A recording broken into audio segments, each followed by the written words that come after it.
पानी ला ला भैन जो गिट्टे गोटे साडे घस के कपड़े साडे पाड़ के रेट कोई फसल का लगता नहीं पिया किहड़े पासे जाइए आपदे आप अग ला लीए इमरान खान की हुकूमत चंगी सी।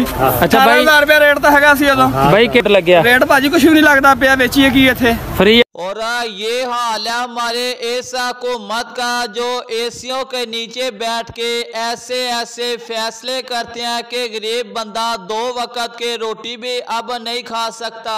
और किसान बेचारा दिन रात मेहनत करके अपने फसल को पका कर जब मार्केट के अंदर लेके आता है तो जब उसके फसल की कीमत नहीं मिलती तो फिर ऐसे ही बददुआएं निकलेंगी। तो अजीज दोस्तों अस्सलाम वालेकुम। सुबह का आगाज करते हैं अल्लाह पाक के पाक बरकत नाम से। तमाम तरीफे अल्लाह और उसके रसूल की। और आज के इस वीडियो में गला मडे उकाड़े के अंदर अजनास किन कीमतों पर सेल हो रही है तफसील से आप लोगों के साथ मुकम्मल अपडेट शेयर की जाएगी। और तेल तिले की बात की जाए तो 10,000 रुपये से लेकर 12,500 रुपये, 12,600 रुपये। ज्वार की बात की जाए तो 600 रुपये से लेकर 7,000 रुपये में। और बाजरे की बात की जाए तो 4,450 रुपये से लेकर 4,800 रुपये तक सेल हो रही है। और नए सरसों की बात की जाए तो 6,700 रुपये से लेकर 6,930 रुपये। और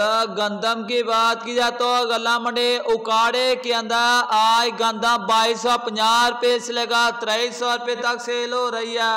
और मकई की बात की जाए तो उकाड़े के अंदर आज मकई 2,350 रुपये से लेकर 2,500 रुपये तक सेल हो रही है।